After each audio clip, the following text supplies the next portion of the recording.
first Reconciliation Day in Canadians' history is being held on Parliament Hill. Justin Trudeau is doing a ceremony and a speech.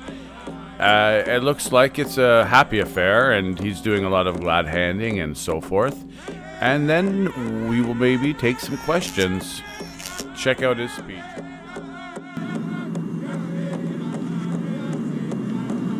Bonsoir. Let me begin by acknowledging that we are on the traditional territory of the Algonquin people, who we recognize as past, present, and future caretakers of this land. Thank you, Elder Commanda, and thank you for that reflection that all of us need to hold these stories in our hearts, in our understanding, not just as we reflect on reconciliation, but as we reflect on this country we all grew up in, this country we live in, but mostly this country we choose to create every single day. Elder Jimmy DeRocher,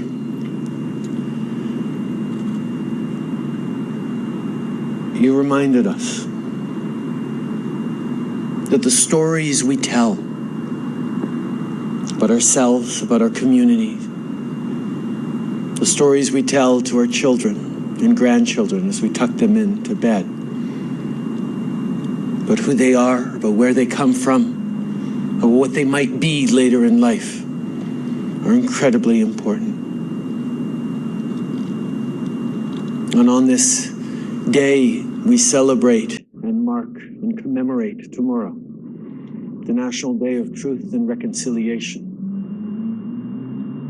We must reflect not just on those children ripped from their homes, from their communities, from their language, from their culture, from their moms and dads, who didn't get to hear the stories of who they were or of what they might be. We must also take tomorrow and every day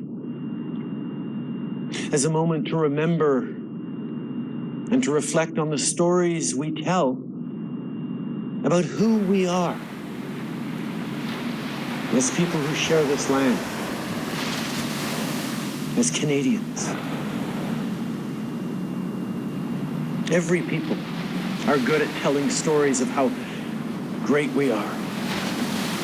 And we were heroic in this moment, or there were brave leaders in other moments. It's harder to reflect on the truth.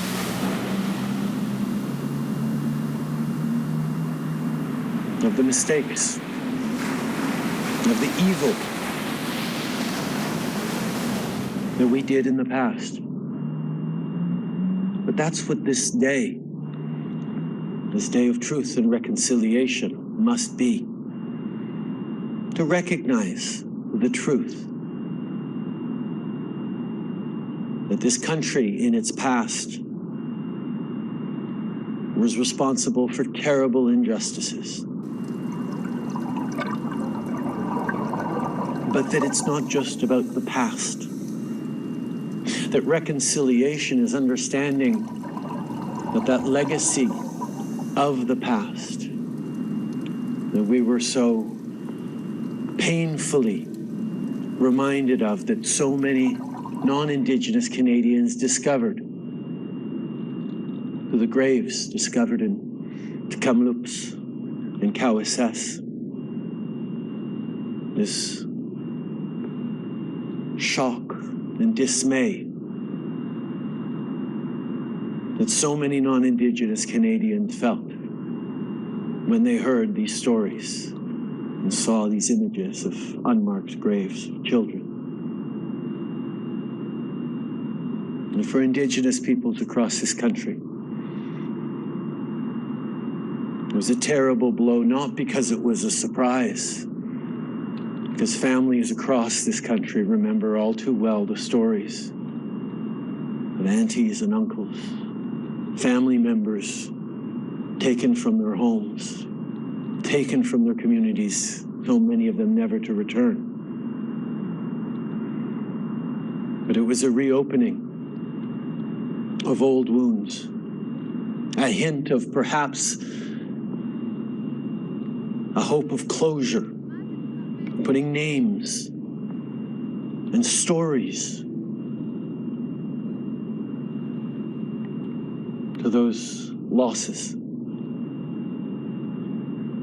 Mais en même temps, faut qu'on réfléchisse au fait que la réconciliation, c'est pas juste une affaire de regarder le passé et de comprendre les erreurs du passé, c'est de comprendre que ces erreurs nous façonnent encore aujourd'hui.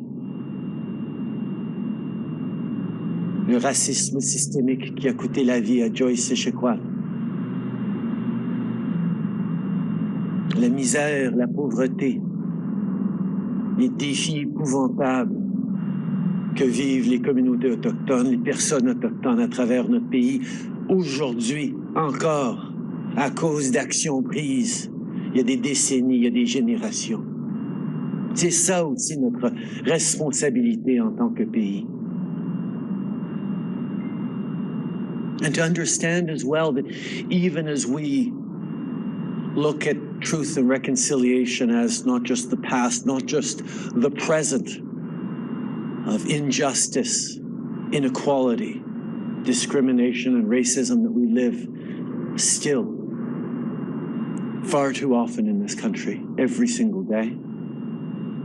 It's about a choice we make for the future. And as we condemn the residential schools across the country that tried very hard to erase the Indian in the child, to take from Indigenous peoples their language, their culture, but more their families, their sense of communities. At the same time as those schools were telling Indigenous people that they had no worth, no value in their culture, every other school in this country was teaching the same thing to non-Indigenous children. That the languages, the culture, the identity of Indigenous peoples had no worth, had no value in this country. That is the legacy. That is the truth that we need to mark tomorrow and every day. So do not tell me or try to explain that the National Day of Truth and Reconciliation is a day for Indigenous Canadians. It is a day for all Canadians.